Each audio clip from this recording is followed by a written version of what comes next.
Cricket के लिए यह अच्छी खबर नहीं है। जैसे कि आप जानते हैं, भारत और श्रीलंका में जो T20 वर्ल्ड कप होने वाला था, उससे बांग्लादेश बाहर हो चुका है। उसकी जगह अब स्कॉटलैंड को मौका दिया जा रहा है खेलने के लिए, और पाकिस्तान भी उसी राह पर चल पड़ा है। यानी कि पाकिस्तान ने साफ तौर पर कह दिया कि हम बांग्लादेश के साथ खड़े हैं, लिहाजा हम भी T20 वर्ल्ड कप में शिरकत नहीं करेंगे। यानी कि वर्ल्ड कप में, T20 वर्ल्ड कप में दो अच्छी टीम्स बांग्लादेश और पाकिस्तान दोनों नहीं खेलेंगे। और कारण राजनीति, कारण जो भारत के लिए अच्छी खबर नहीं है, और मैं आपको बताता हूं क्यों। सबसे पहले मैं आपको बतलाना चाहता हूं कि पाकिस्तान की तरफ से इस खबर को लेकर क्या सुगबुगाहट है और इस वक्त क्या खबर आ रही है, गौर फरमाएं। बीबीसी उर्दू के मुताबिक गृह मंत्रालय की ओर से जारी एक बयान के अनुसार गृह मंत्री और पीसीबी अध्यक्ष मोहसिन नकवी सोमवार यानी आज पाकिस्तान के प्रधानमंत्री शहबाज शरीफ से मुलाकात कर रहे हैं। गृह मंत्रालय का कहना है कि वर्ल्ड कप में पाकिस्तान क्रिकेट टीम की भागीदारी पर फैसला इस बैठक में लिया जाएगा। बयान में कहा गया कि पीसीबी अध्यक्ष बांग्लादेश क्रिकेट टीम को वर्ल्ड कप से बाहर किए जाने के संबंध में पूरी स्थिति के बारे में प्रधानमंत्री को जानकारी देंगे और साथ ही प्रधानमंत्री को अपनी सिफारिश भी बताएंगे। गौरतलब है कि शनिवार को अंतर्राष्ट्रीय क्रिकेट परिषद ने बांग्लादेश के स्थान पर स्कॉटलैंड को इस आयोजन में शामिल करने की घोषणा की थी। ऐसा इसलिए क्योंकि बांग्लादेश क्रिकेट बोर्ड ने भारत में T20 वर्ल्ड कप मुकाबला खेलने से इनकार कर दिया था। बांग्लादेश ने न खेलने के पीछे सुरक्षा कारणों का हवाला दिया। आईसीसी की घोषणा से पहले पाकिस्तान क्रिकेट बोर्ड के अध्यक्ष मोहसिन नकवी ने कहा था कि पाकिस्तान इस मुद्दे पर बांग्लादेश के साथ खड़ा है। और आपको समझना पड़ेगा यह विवाद क्यों पैदा हुआ। यह विवाद इसलिए पैदा होता है कि शाहरुख खान की टीम केकेआर मुस्तफिजुर रहमान को खरीदती है, जो कि एक बांग्लादेशी खिलाड़ी हैं आईपीएल के लिए। उसके बाद देवकी नंदन ठाकुर का पहला बयान आता है जिसमें वो शाहरुख खान को देश का गद्दार बताते हैं। उसके बाद भारतीय जनता पार्टी के कुछ नेता, जिसमें नंदकिशोर गुर्जर, संगीत सोम, ये तमाम लोग मैदान में उतर आते हैं।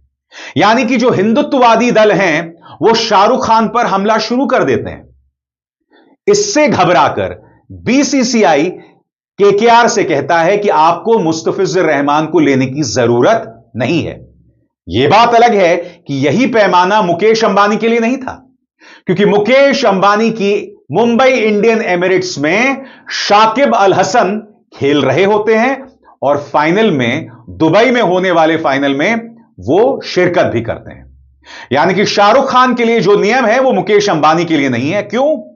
क्योंकि मुकेश अंबानी प्रधानमंत्री नरेंद्र मोदी के परम मित्र हैं। इनफैक्ट ये जो देवकी नंदन ठाकुर हैं, नंदकिशोर गुर्जर हैं, संगीत सोम हैं, इनमें से किसी ने हिम्मत नहीं की मुकेश अंबानी पर सवाल उठाने की, मुकेश अंबानी को देश का गद्दार कहने की, क्योंकि शाकिब अल हसन मुस्तफिजुर रहमान से कई बड़े खिलाड़ी हैं और शाकिब अल हसन मुंबई इंडियन एमिरेट्स के लिए दुबई के फाइनल में खेले। मगर कहानी का लब्बो लबाब क्या है दोस्तों? यानी कि कुछ चंद मुट्ठी भर नेता एक धर्मगुरु शाहरुख खान को गाली देते हैं। हालांकि उनमें हिम्मत नहीं होती बीसीसीआई से सवाल करने की, खेल मंत्री से सवाल करने की, मुकेश अंबानी से सवाल करने की। मगर इससे हमारा बीसीसीआई जो है वो इतना हिल जाता है कि वो मुस्तफिजुर रहमान को कहता है tata, good bye, see you. अब इसके बाद बांग्लादेश में क्या होता है? बांग्लादेश इसे अपनी इज्जत का सवाल बना देता है। वो कहता है कि मुस्तफिजुर रहमान की बेइज्जती हम बर्दाश्त नहीं करेंगे। और फिर बांग्लादेश यह भी कहता है कि इस वक्त भारत के अंदर बांग्लादेश के खिलाफ कई लोग बयान दे रहे हैं, क्योंकि बांग्लादेश के अंदर हाल ही में एक हिंदू को जिंदा जला दिया गया था। उसको लेकर भारत में एक बड़े तबके में नाराजगी होती है। अब यहां बांग्लादेश यह कहता है कि जब भारत के अंदर एक धर्मगुरु के कहने पर और चंद नेताओं के कहने पर मुस्तफिजुर रहमान को केकेआर के बाहर कर दिया गया, तो हमारे खिलाड़ी, हमारे दर्शक जो भारत जाएंगे, आप उन्हें सुरक्षा कैसे देंगे? आईसीसी कहता है, इंटरनेशनल क्रिकेट काउंसिल कहता है कि उन्हें पूरी सुरक्षा मिलेगी। मगर आप जानते हैं दोस्तों, इसका पूरा भरोसा नहीं दिया जा सकता। अब बांग्लादेश ये कहता है कि आप हमारे सारे मैचेस को श्रीलंका में शिफ्ट कर दें, बिल्कुल उसी अंदाज में जैसे भारत ने अपने सारे मैचेस पाकिस्तान में खेलने के बजाय उसे दुबई में शिफ्ट कर दिया था।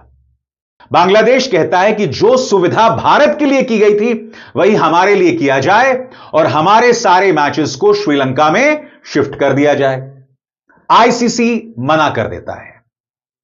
बांग्लादेश कहता है यह दोहरे मापदंड है, भारत के लिए तो आपने शिफ्ट कर दिए मगर हमारे लिए नहीं कर रहे हैं। हमारे क्रिकेटर्स की भी जान को खतरा है, क्योंकि बांग्लादेश को लेकर लगातार भारत में कई नेता, कई धर्मगुरु भड़काऊ बयान दे रहे हैं। नतीजा, जब आईसीसी बांग्लादेश की बात नहीं मानता तो बांग्लादेश T20 वर्ल्ड कप में शिरकत करने से मना कर देता है। पाकिस्तान भी उसके पक्ष में आ जाता है और वो कहता है कि हम बांग्लादेश के साथ खड़े हैं। नतीजा आपके सामने। यह पहली बार है जब दो बड़ी टीम्स T20 वर्ल्ड कप में नहीं खेल रही होंगी। बांग्लादेश और पाकिस्तान नहीं खेल रहे होंगे, यानी कि हम क्रिकेट प्रेमियों को, भारतीय क्रिकेट प्रेमियों को इंडिया वर्सेस पाकिस्तान का मुकाबला शायद न देखने को मिले, जो अपने आप में चिंताजनक है। मगर मैं आपके सामने एक बहुत ही संवेदनशील मुद्दा रखना चाहता हूं। बड़ा प्रश्न, भारत में चंद लोगों ने बवाल किया और हमारा बीसीसीआई झुक गया। सबसे बड़ी बात, यह बीसीसीआई का ही फैसला था जिसके चलते मुस्तफिजुर रहमान को केकेआर खरीद सका। इसमें शाहरुख खान का कोई दोष नहीं है, लिहाजा उन्हें देशद्रोही बताने के कोई मायने नहीं है।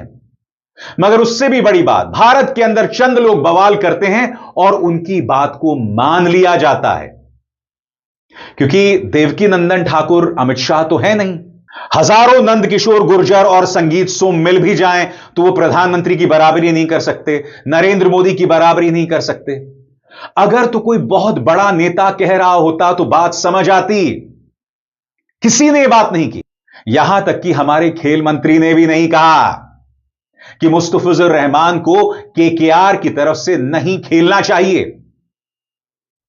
चंद लोगों ने कहा और बीसीसीआई उसके सामने झुक गया।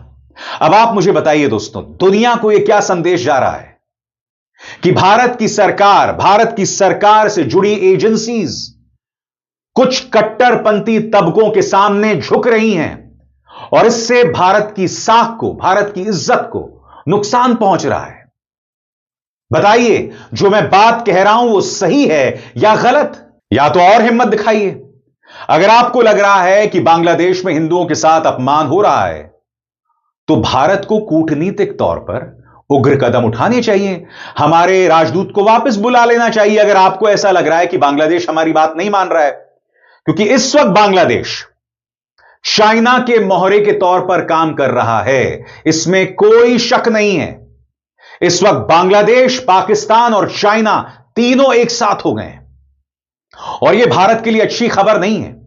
ऊपर से भारत के अंदर से कुछ आवाजें उठती हैं और उसके सामने हमारा बीसीसीआई झुक जाता है, हमारी सरकार बेबस हो जाती है।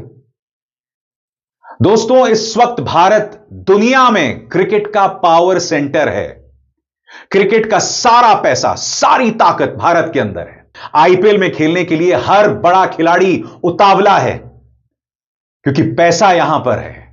अब आप मुझे बताइए, जब यह सब होगा, भारत के अंदर चंद लोग बवाल करेंगे और उसके चलते हमारा पूरा सिस्टम बैठ जाएगा, तो इससे भारत की साख, भारत की आन बान और शान पर क्या असर पड़ने वाला है, कभी आपने इस बात पर गौर किया है? मेरी इस बात पर गौर कीजिएगा। अब इसार शर्मा को दीजिए इजाजत। नमस्कार।